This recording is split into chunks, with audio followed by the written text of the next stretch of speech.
Pushkin.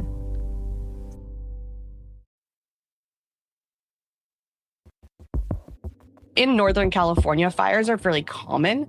This is psychology PhD student Michelle Hastie Thompson. And so when I heard that there was a fire, it didn't seem that close. And so it was nothing that caused me any concern. It's like, oh, okay, another fire, whatever. That's what we do here. But Michelle's calm attitude on that fateful November morning in 2018 wouldn't last.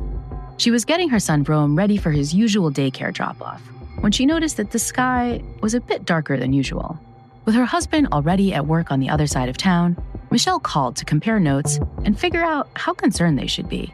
Do I need to evacuate? Is this serious? He said, no, I'm on my way to you. You stay there. The fire's on this side of the town, so you're fine. But then Michelle got an unexpected notification.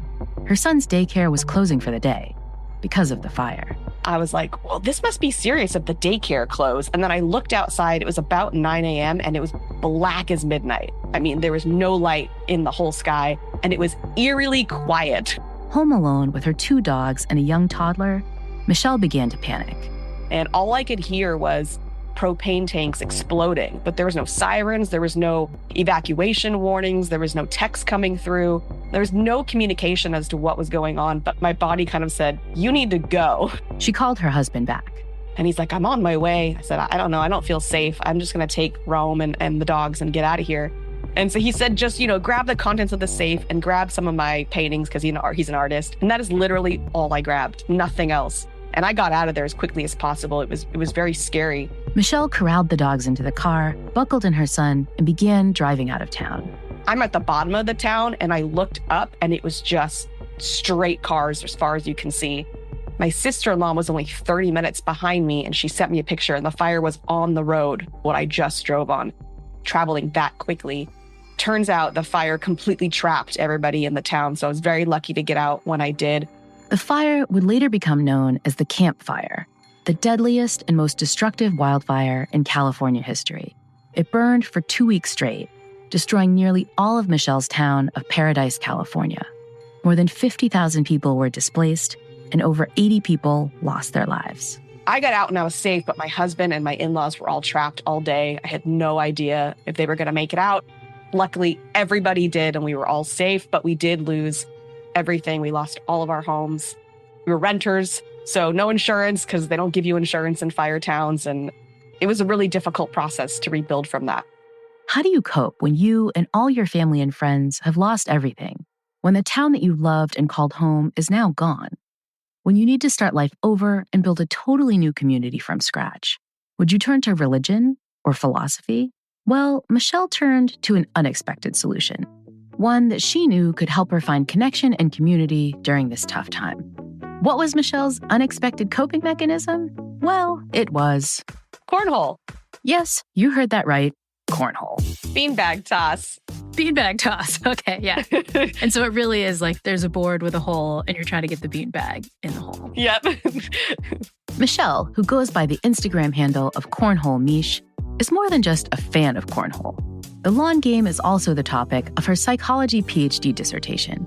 In her thesis, Michelle argues that cornhole is a surprisingly powerful way to create connection and community, a benefit she experienced firsthand long before she lost everything in that Paradise fire. Cornhole was the thing. Like, our garage was open, everybody came over, we threw bags. Cornhole was Michelle and her husband's go-to activity for bonding with old friends and connecting with new ones. It just breaks the ice. You're not just sitting staring at each other hoping conversation comes up. And so it made it easy to kind of invite people, hey, you want to come over and throw some bags? And so I've really found it to be that sort of connector in all different aspects in life. And so with a new home to settle into, a new routine to adjust to, and a new community to get to know, Michelle and her husband knew they could rely on this one familiar tool. We built new boards and got some bags. And then when we would be out, we would invite people to come play cornhole with us. And then ultimately, we decided to start our own club because there wasn't one in our county. Turns out Michelle wasn't the only person in the area who was stoked about cornhole. Our very first night of our very first cornhole club, where we don't have a big community here that we know, we had 60 people. We were like, whoa, that's a lot of people that came and they don't even know who we are. We built that club up to over 100 people on a Wednesday night weekly. So it got really big and it created this entire family. We definitely felt like we had our people very quickly after a very tragic situation where we completely lost everything. And it would be really easy to get stuck in that and isolate yourself and just feel like, why did this happen to me? And why was my town taken? And why was my community taken? And it was easy just to go, okay, well, this is our new friends, our new family, our new community, and we're thriving. All thanks to an outdoor game with a goofy name. But is tossing beanbags really all that different from any other social activity? Michelle certainly thinks so. And in this final episode of the Happiness Lab's season on creative ways to cope, we'll find out why. If you've ever been to a backyard barbecue or college tailgate, you might already know how cornhole works. But for those of you who haven't, here's a quick rundown. The game involves a pair of wooden boards, each with a circular hole near the top, and a set of 4 square beanbags. The rules are simple. Toss a bag toward the board, aim for the hole, and score points if the bag lands on the board, or even better, if it falls through the hole. The name cornhole comes from what used to fill the bags. Yes, back in the day, it was dried corn kernels. I don't know if they still sell them like that, but they did when we first started.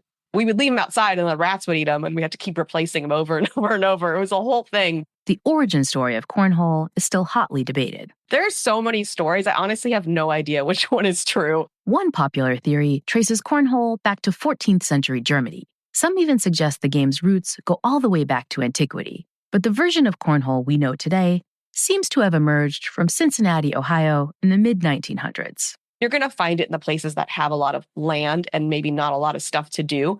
Michelle's entry into the sport that would later change her life started off unremarkably enough. Yeah, I think I started just like everybody else at someone's backyard, just at a barbecue or a party, and never really thought much of it because I was horrible. So you don't think, oh, I'm going to make this my career. It's just this fun thing that you do, right? And I didn't really get into it until my husband was really into it. And I realized if I didn't start playing, I was never going to see him. So that's when I actually started competing, was to connect with him. And also it was something to do in that sort of elusive 5 to 8 p.m., right? Like after work, you just mostly would watch TV or something like that. But he would want to go outside and throw bags. And it got us in that, side by side type of configuration to have conversation. So that was a way that we really connected. At first, Michelle just played casually, but a few tips from her spouse got her thinking more competitively. And I saw an instant change in my results. And I thought, wow, if I can see an improvement that quickly with a little tweak, that means I might actually be able to get good at this. And it turns out some people are really good at cornhole. One of the things I did not realize, embarrassingly maybe, until I got interested in your work, is that this isn't just like the kind of thing people do in their backyards. This is actually a professional sport. You're not alone. I'm not alone. Okay. Yeah, I travel all the time. So I always talk to people at the airport and they're like, I'm sorry, what? You're going to be on ESPN? Excuse me? The game started getting a lot of attention in 2020 for a rather obvious reason. So the boards are going to be 27 feet apart. So it's quite a distance away. So this really sets it up to explode during COVID because it's naturally socially distanced. So it was one of the only sports on TV in 2020 for a period of time there, which is how it grew so fast. It was just the 4 players out there. And then you have your 2 broadcasters obviously set away, and that's the only people in the room, really. The big leagues of beanbags, as it were, are run by the ACL, the American Cornhole League. ACL pro players earn sponsorships and compete in tournaments all over the world. When it elevates to that next level is when you start to see all the craziness these pros can do. They push, they cut, they roll, they airmail. For the uninitiated like me, these are all just advanced techniques for getting the bag into the hole. I mean, they block. And I think what's fun about the game in terms of a spectator is it does have defense. You can play an entire defensive game. You can just try to force your opponent to miss. And I think that's a fun way that the game gets really interesting to watch and you get to see all the different strategy. And Michelle was especially excited to help cornhole players master one particular aspect of strategy, the psychological side of the game. I did food psychology. I worked with the mental part of weight and food. So obviously coming from the world of psychology, it didn't take long for me to realize that this was more mental than physical once you get past the initial mechanics. Similar to golf, right? It's a slow-paced game. And as you know, the more time you have to think, the more dangerous the mind can be, as opposed to a reactionary sport, right? You're playing football, basketball, there's no time to think. You completely rely on training. You don't have a choice. Well, as much as I tell my cornhole players to rely on their training, their brain can take over and be like, well, I better make this bag. If I don't make this bag, it's going to be bad. I'm going to lose, like all that stuff. So the mental perspective became really interesting to me. And I basically started just applying the same things I was teaching people with weight and food to cornhole. It's about presence. It's about mindfulness. It's about breathing, body awareness, your thinking, your limiting beliefs, all of that. All the things I taught there, I just brought over here. And so your path to taking part in the sport was not just sort of helping cornhole players play better using your psychology training. You also became a cornhole announcer. Tony steps up to the board. He looks like he's going to start off with a block that's a perfect block right in front of the hole. It's funny because, as a kid, I did musical theater. As a 7-year-old, I wanted to be a singer. That died quickly. But I definitely loved being in front of a microphone. So it's going to make it harder for Mark to be able to slide his bag in and could kick off right. Bag kicks off right. Tony should be able to clean this up, get 2. I like to perform, like that's the theater geek in me still. And so I always saw myself being on a mic or in front of people. I like to speak, things like that. Never did I think I'd be a commentator, but I had started a girls' cornhole podcast and ACL heard it and then asked me to come on board because they needed a female voice. And that's kind of where it went from there. And sideline reporting came after that. It seems like you've become a bit of a big celebrity in a very tiny world. That's exactly it. In a very small world. But Michelle got more than small world glory out of her love of the sport. When we get back from the break, we'll dig into the surprising psychological benefits of cornhole and why what looks like a simple lawn game might be the key to greater presence, play, and even self-compassion. The Happiness Lab will be right back.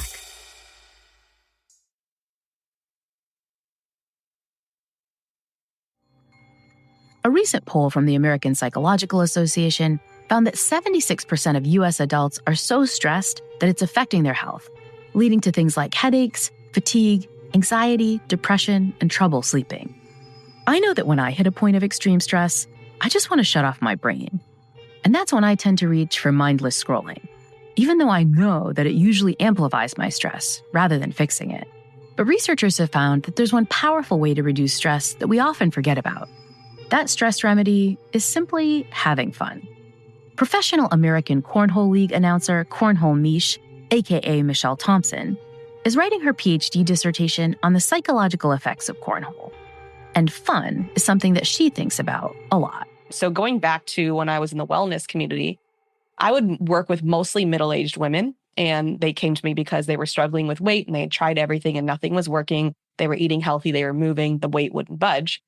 And I would work with them and I would immediately notice what was lacking was play, hobbies, social, all of that. It was like their life was just about maybe their families, their work, and the obsession with their bodies and being thinner and being fit. It's so easy to get sucked into that external world when you don't have all of that passionate stuff happening, the soulful hobbies, if you will. But I didn't have a solution back then. I just knew they needed it.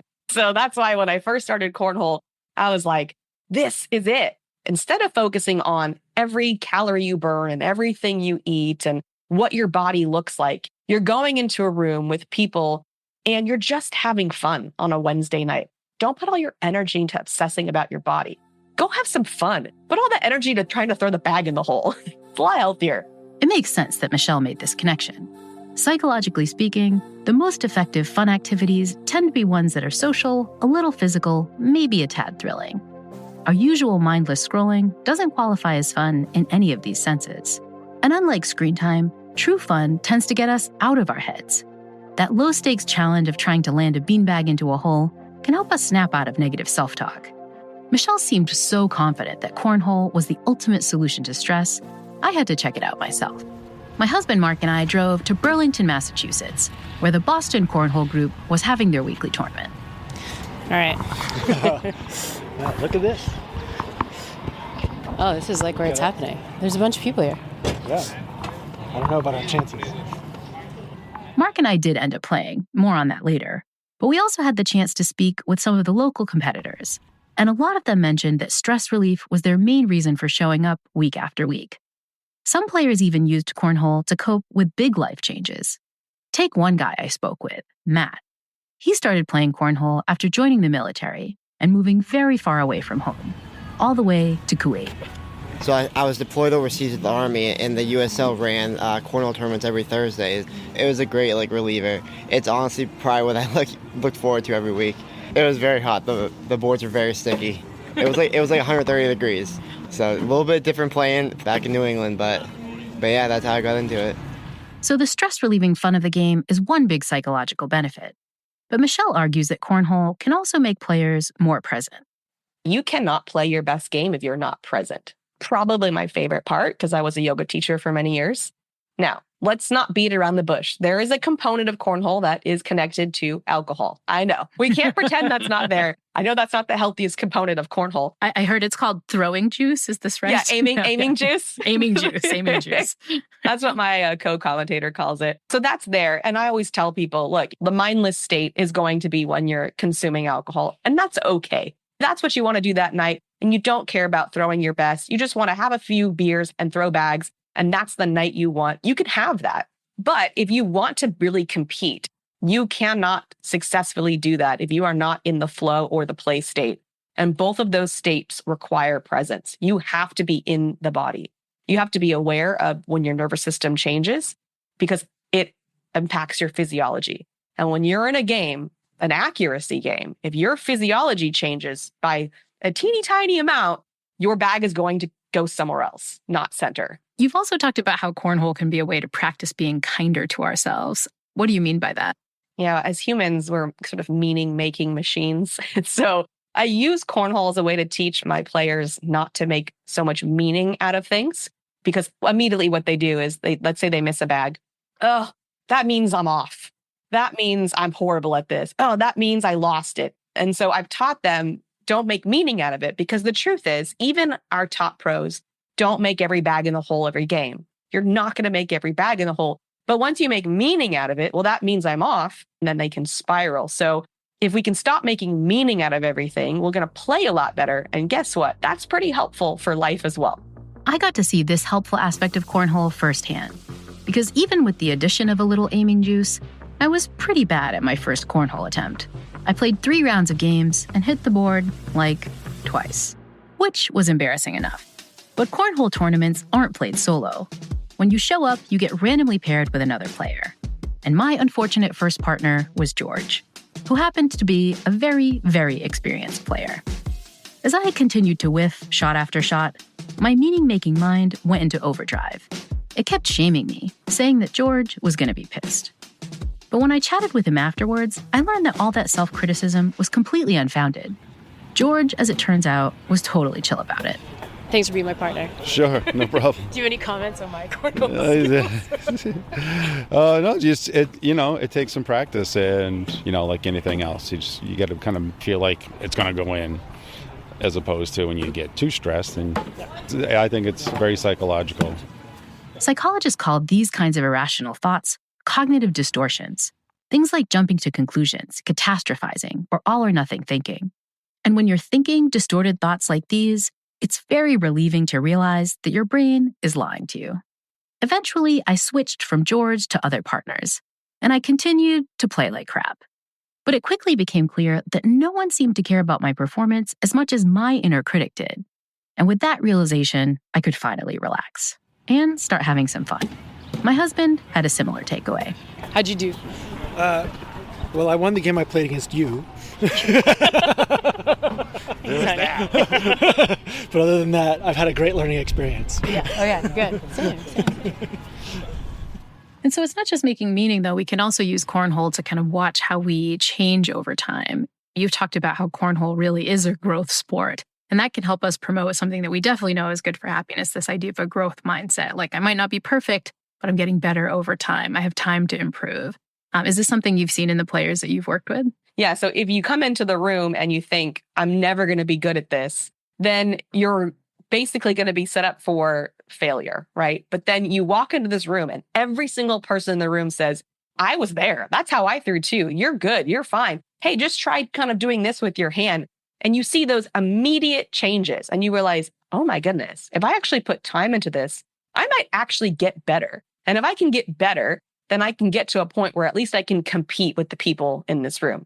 And I think as humans, we love that opportunity for quick growth. And this idea of competition, I think, gets to another benefit of cornhole, which is it's a kind of healthy way to exert our competition muscles a little bit. Yeah, definitely. I am someone who dreams big and dreams often. Maybe other entrepreneurs can relate to this. I was like obsessive about competing in my business. How can it be better? I can get more clients. I can make more money. Like just obsessive about it. But it can be very toxic and unhealthy for me to have a goal and then obsess about that goal so much that I can't be present. I can't be with my family. I can't stop thinking about achieving. And that is not a healthy place for my mind or my body or the people around me. But cornhole is a spot where you can kind of get that kind of competition in a healthier way. Yeah, I think the reason why it works for cornhole is because it's easy to keep it to that space, at least for me. So if it's a Wednesday night and I'm playing in a competition, I can channel all that there if I want. And then when I get home, it's over. A healthy form of competition, a form of stress relief through play and fun, an evening activity that gets you outside and keeps you mindful and present. All of these features of cornhole can offer a meaningful boost to our well-being, especially when times are tough. But there's still one huge benefit of cornhole that we haven't touched on, the one Michelle says matters most. We'll hear about that benefit, plus a few more takeaways from my own cornhole adventure when the Happiness Lab returns.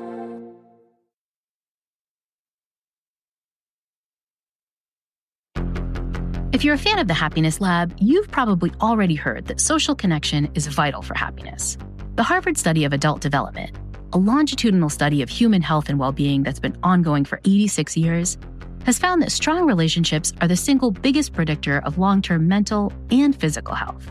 Unfortunately, building those strong relationships in the modern world can feel pretty tough. But not if you show up at a cornhole tournament. When I visited that Boston cornhole group, I quickly realized just how easy it is to strike up a conversation with a total stranger when you're tossing bags right beside them. I mean, there's not a lot of spaces right now where I can show up and just meet people, from all over Massachusetts with all kinds of different backgrounds. It's almost like networking, but you don't have to put the effort in because you're next to somebody. So you kind of are forced to do it, but not in a bad way, in a good way. And just chatting. You're just chatting, yeah, because you're next to each other for 10, 15 minutes at a time. I had more interesting conversations with more interesting people at Cornhole than I'd had in a while, which made me especially surprised to hear that lots of the folks I spoke with at the event thought of themselves as introverts. This is my opponent who demolished me, ruined my score. I'm at the bottom. No, I'm too shy for something like this. Oh, you're too shy? Yeah, okay, I'm sorry. But even after expressing his reserve, this player stuck around and chatted with me for a while. Gets me out of the house and enjoy playing. There's something about Cornhole that makes connecting with total strangers feel easier. Academic cornhole expert Michelle Thompson has seen this benefit play out across all kinds of players. Probably my favorite thing about cornhole is the way that it connects people, but I didn't realize how powerful it could be. And there was a player, he was a teenager, who would come to our club, and he was very shy, and he would come with his dad every single week. And in terms of the average cornhole player, he didn't necessarily fit the mold of what you would expect. He was a little bit eccentric. And when he started playing, he got fairly good fairly quickly. And then he pulled my husband aside and he told him that cornhole saved his life. And the story that he shared was that he didn't have a lot of friends and he wasn't super connected to his dad because they didn't have a lot of things in common. And when they started coming to this club, not only did he connect more with his father, he found this family that completely accepted him exactly as he was. It didn't matter that he's interested in other things that we're not interested. It didn't matter that everybody there was probably twice his age. None of that mattered. And now it's really fun to watch him because he's older now. So he's taken jobs out of town and he'll come back and play whenever he's in town. And he's just a completely different person. He's 100% himself.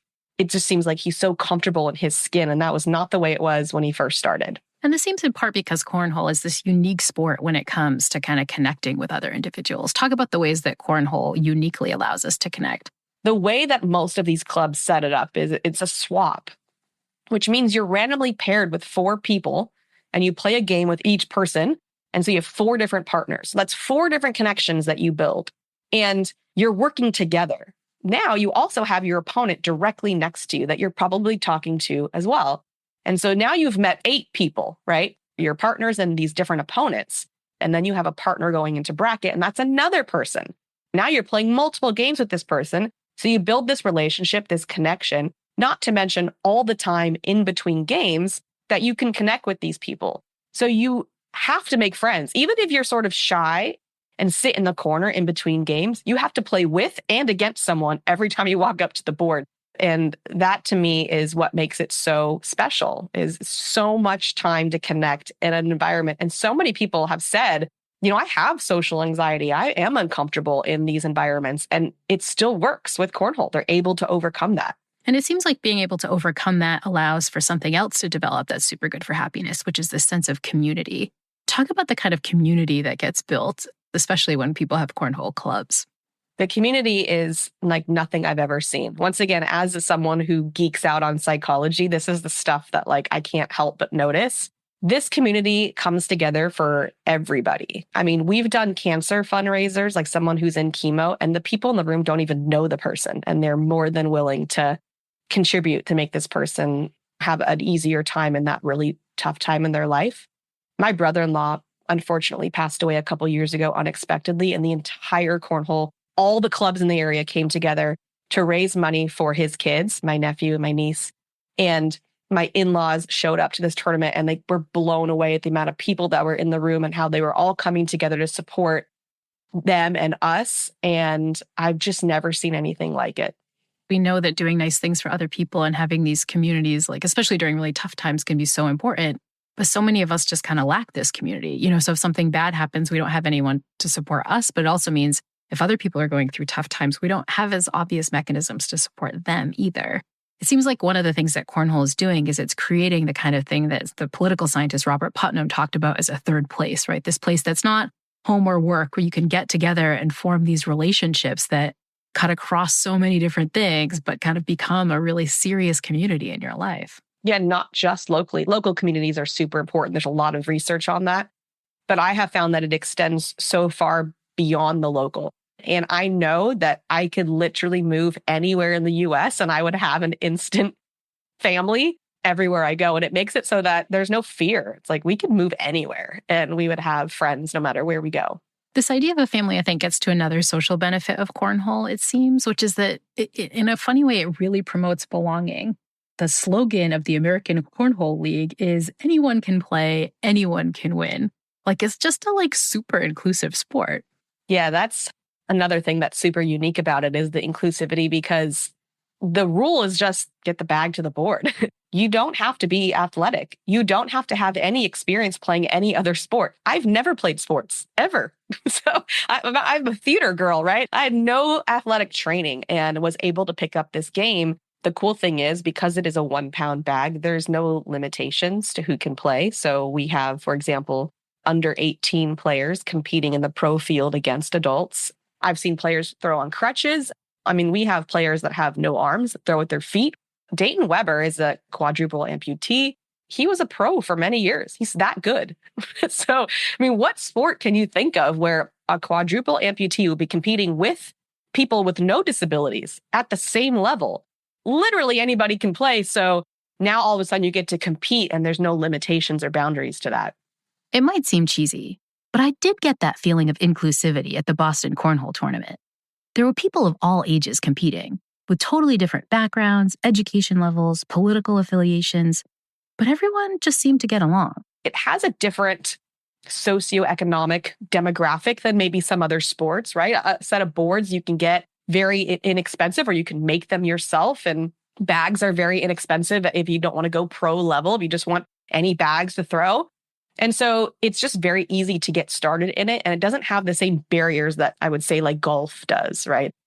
Several of the players I met in Burlington made the same point. Matty G, who plays, are usually here. What is he, 10 He's or 14. 11? 14 now? Yeah. He's 14, better. 15. He's one of the top players. And wait till he grows up and I know, because have so many gains years some of it, muscle yeah. and strength.